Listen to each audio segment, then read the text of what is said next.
करिश्मा की बड़ी ननद मधु मुंबई में रहती थी। इस बार बेटा 18 साल का हो रहा था, इसलिए वो इकलौते बेटे का जन्मदिन खूब धूमधाम से मना रही थी। हाँ, सुबह ही पहुंच जाना, तुम सब आओगे तो ही तो रौनक लगेगी। मामी जी मामा जी को बोल देना, मैं आपका बेसब्री से इंतजार कर रहा हूँ। मेरे बहुत सारे फ्रेंड्स आ रहे हैं, सब मिलकर खूब एंजॉय करेंगे। आप सब टाइम पर पहुंच जाना। हाँ हाँ वंश बेटा, हम टाइम पर पहुंच जाएंगे। अब हमारे वंश का जन्मदिन है तो मुझे तो आना ही है। हम सब आ रहे हैं बेटा। माँ, मैं बहुत खुश हूँ।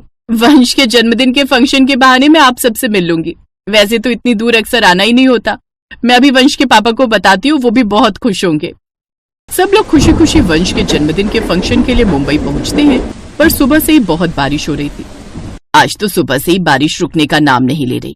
कि मुंबई की बारिश ऐसी होती है, लगातार कई दिन तक होती रहती है तो रुकती ही नहीं है। आज वंश का जन्मदिन है, घर में सब मेहमान आने शुरू हो जाएंगे। हलवाई भी परेशान हो रहे हैं, बारिश रुके तो वो खाना बनाना शुरू करें। मधु, तंदूर का क्या करना है? बाहर बारिश रुक नहीं रही, तंदूर के नान कैसे बनेंगे? पापा, बहुत मन था आज अपने बर्थडे पर नान बनवाने का। कोशिश कीजिए ना, क्योंकि बाहर से बनवाएंगे तो घर आते आते ठंडे हो जाते हैं, फिर वो टेस्ट नहीं आता। हाँ, बस बारिश रुक जाए तो। हलवाई बोल रहे हैं कि वो तंदूर जला लेंगे। घर के अंदर तंदूर जलाना सही नहीं रहेगा, बाहर खुले में ही ठीक रहेगा। मधु, हम वंश के लिए जो उपहार लाए थे वो अभी रख लो, फिर शाम को मेहमान आ जाएंगे तो उनके बीच हम दे नहीं पाएंगे। वंश बेटा, आओ बैठो, तुम्हारे मामा मामी तुम्हारे लिए कुछ लाए हैं। मेरे लिए? वाह, थैंक यू मामा जी, थैंक यू मामी जी, थैंक यू नानी माँ। ये गोल्ड चेन बहुत सुंदर है। मेरा वैसे भी बहुत मन था गोल्ड की चेन लेने का। और नाना जी की चेन, ये तो मेरे लिए बहुत बिग सरप्राइज है। उनकी ब्लेसिंग्स हैं। तुम्हारे नाना जी होते तो तुम्हें अपने हाथों से और भी उपहार खरीद कर देते, पर उनके जाने के बाद मैंने उनकी सोने की अंगूठी अनुज को दे दी और चेन तुम्हारे लिए रख ली। तुम्हें पसंद आई ना बेटा? जी नानी माँ, मुझे नाना जी की ये चेन बहुत पसंद आई। ये मेरे लिए सबसे स्पेशल गिफ्ट है। माँ जी, हम बहुत खुश हैं, आप वंश के लिए बहुत प्यारा तोहफा लेके आए हो। माँ, पापा की चेन आज मेरे बेटे के गले में है। मुझे लग रहा है जैसे आज वंश को उसके जन्मदिन पर उसके नाना जी अपना आशीर्वाद दे रहे हैं। वंश और उसके मम्मी पापा बहुत खुश थे। सब कुछ अच्छे से हो रहा था।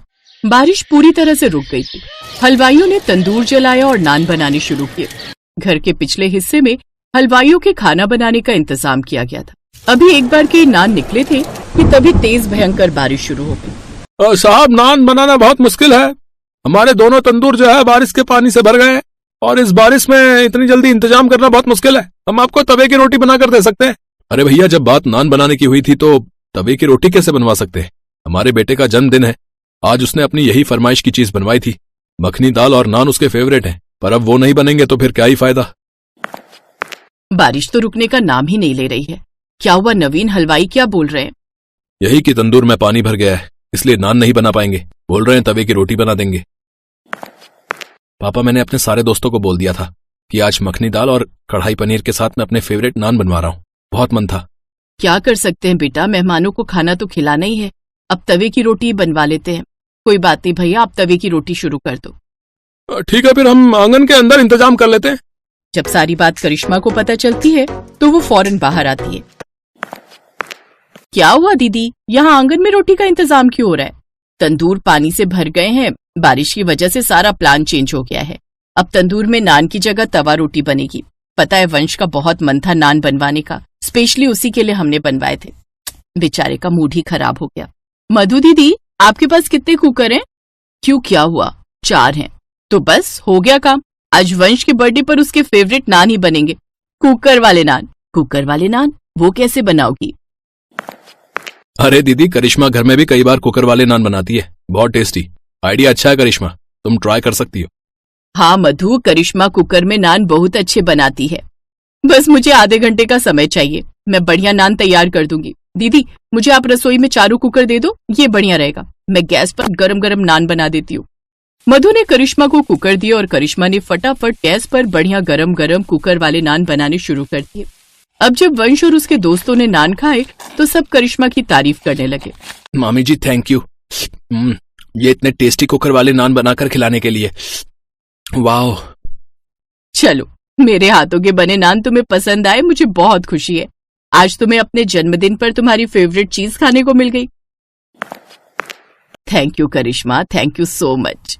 सभी हलवाई भी करिश्मा के कुकर वाले नान बनाने की तरकीब को देखकर वो भी हैरान थे कि करिश्मा ने गैस पर इतने बढ़िया नान तैयार कर दिए, मानो तंदूर के बने हुए नान।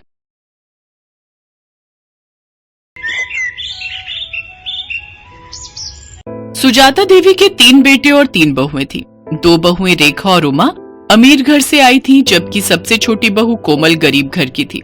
इसीलिए सुजाता देवी अपनी दोनों बहू रेखा और उमा के साथ ज्यादा अच्छा व्यवहार करती थी, पर अपनी छोटी बहू कोमल को वो कुछ नहीं समझती थी। इसीलिए रेखा और उमा भी अपनी देवरानी कोमल की हर समय इंसल्ट ही करती रहती थी। माँ जी देखिए ना, कोमल तो बिल्कुल गरीबों वाली हरकतें करती है। दाल में घी ऐसे डाला है मानो उबली हुई दाल ही हो बिना तड़के की। और रोटी तो देखिए माँ जी, रोटी में घी भी नहीं लगाया, सूखी रोटी आगे रख दी। कोमल इधर आ, मैं तुझे अभी बताती हूँ।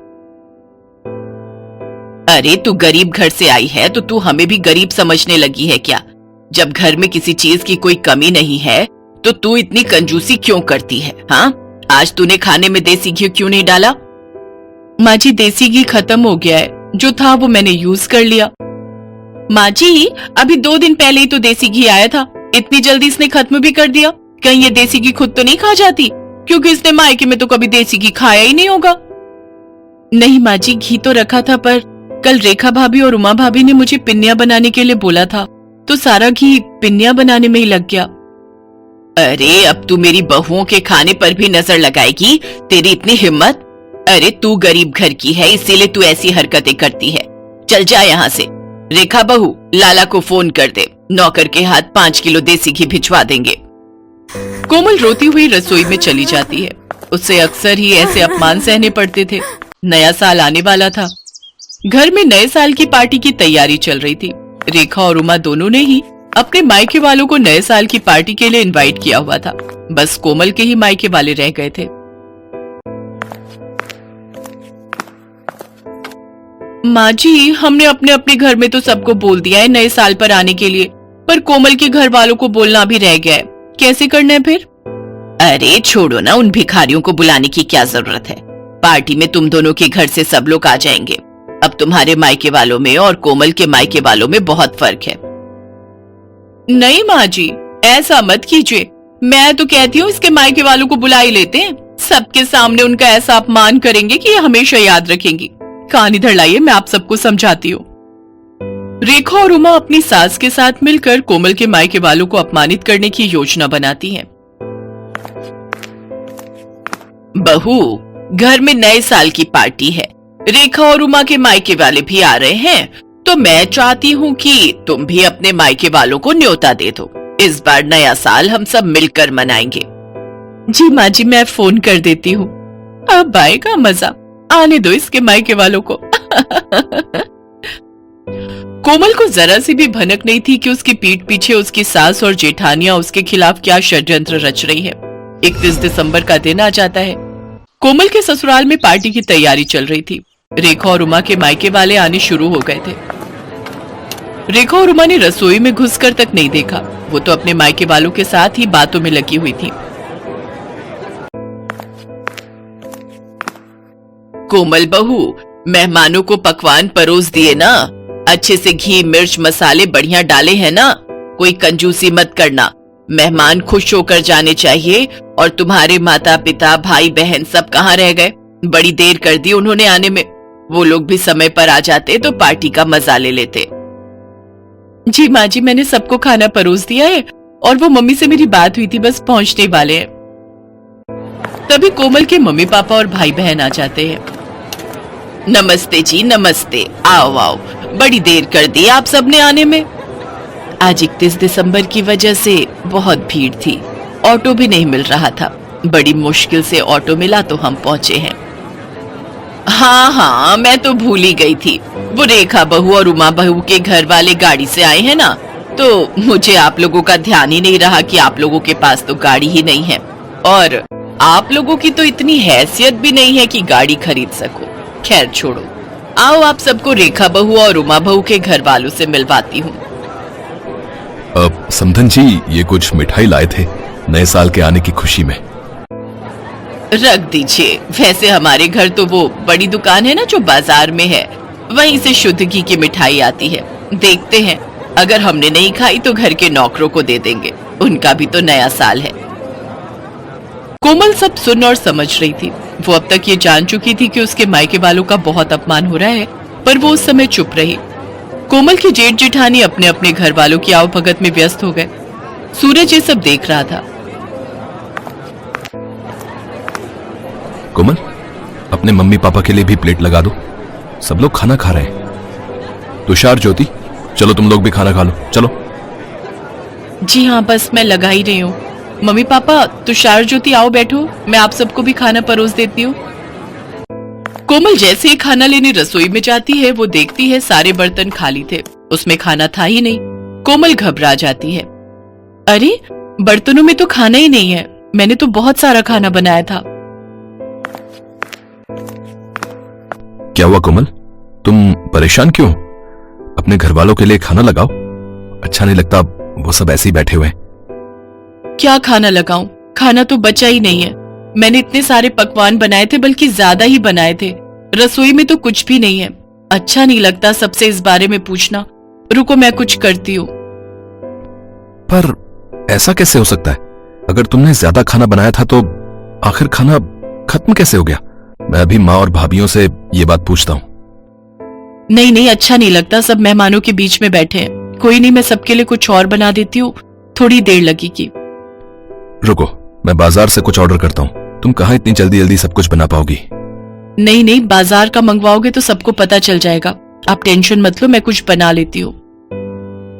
कोमल के मायके वाले बहुत देर तक बैठे रहे। कोमल सूरज को कुछ मंगवाने के लिए भी मना कर रही थी, क्योंकि उसके मम्मी पापा वगैरह को तो ये बात पता थी कि कोमल ने सारा खाना घर पर ही बनाया है। कोमल अपने मम्मी पापा का सम्मान रखने के लिए जल्दी जल्दी पूड़ियां और साथ में आलू की सब्जी बनाने लगी। तभी उसकी सास और दोनों जेठानी रसोई में आ गई। अरे कोमल, तुम ये पूड़ियां क्यों तल रही हो? इतना सारा खाना तो बचा हुआ है। अरे भाभी, आप समझते क्यों नहीं हो? कोमल अपने मम्मी पापा, अपने भाई बहनों को गरम गरम खाना खिलाना चाहती है। इसने हमारे घर वालों को तो ठंडा खाना खिला दिया, अब अपने घर वालों को बढ़िया पकवान खिलाना चाहती है। इसके घर वालों ने कभी ऐसा बढ़िया खाना खाया नहीं होगा ना, तभी ये ऐसा कर रही है। जब इतना खाना पड़ा था तो ये सब बनाने की क्या जरूरत थी बहू? ये देखो कितना सारा खाना बचा हुआ है। ये थोड़ी है कि हम अच्छे खासे पैसे वाले हैं तो खाने की बर्बादी करें। माँ जी, थोड़ी देर पहले तक ये खाना नहीं था। रसोई में सारे बर्तन खाली थे। मुझे नहीं पता था कि भाभीियों ने सारा खाना कमरे में रखा हुआ है। मुझे सब समझ आ गया है माँ जी। मैं चाहे जितना मर्जी आप लोगों के लिए कर लूं, पर आप लोग जानबूझकर मुझे अपमानित करना हमेशा से ही चाहते हो। कमरे में मेरे मम्मी पापा और मेरे भाई बहन बैठे हुए हैं। अब मेरा मन नहीं है कि मैं इस घर में रुकूं। मैं उन लोगों के साथ अपने घर जा रही हूँ, अपनी माँ के घर। मुझे तो ऐसा लगता है कि यहाँ पर कोई मेरा अपना है ही नहीं। सूरज जी, मैं यहाँ नहीं रुक सकती। जहाँ इज्जत नहीं हो वहां से चले जाना ही अच्छा है। रुको कोमल, तुम अकेली नहीं जाओगी, मैं भी तुम्हारे साथ चलूंगा। अब हम यहाँ रहेंगे ही नहीं। जहाँ मेरी पत्नी की इज्जत नहीं, वहां मैं भी नहीं रह सकता। मैं भी कब से अपने आप को रोक कर बैठा था। अरे सूरज, ऐसा नहीं कहते। कोई बात नहीं, छोटी छोटी बातें होती रहती हैं। कोमल, गुस्सा थूक दो। और माँ, आप सब भी नए साल के दिन इस तरह की हरकतें करके घर में क्यों सबका मूड खराब कर रहे हो? कोमल, शांत हो जाओ, अभी मेहमान चले जाएंगे, उसके बाद हम कल बात करेंगे। कोमल की सास और जेठानियां यही सोच रही थी कि शायद उन्होंने कुछ ज्यादा ही गलत कर दिया, पर अब बहुत देर हो चुकी थी। सूरज और कोमल ने अलग रहने का फैसला कर लिया और कुछ ही दिनों बाद वे दोनों अलग रहने चले गए। कोमल की सास और जेठानियों को बाद में खुद पर पछतावा होने लगा, क्योंकि कोमल के रहते उन्हें कोई काम ही नहीं करना पड़ता था। पर कोमल के जाने के बाद उनके सिर पर घर की सारी जिम्मेदारी आ गई और उन्होंने कोमल जैसी अच्छे स्वभाव वाली बहू का साथ खो दिया। कोमल अपने पति सूरज के साथ अपने छोटे से घर में सुकून से नए साल में नई जिंदगी की शुरुआत करती है।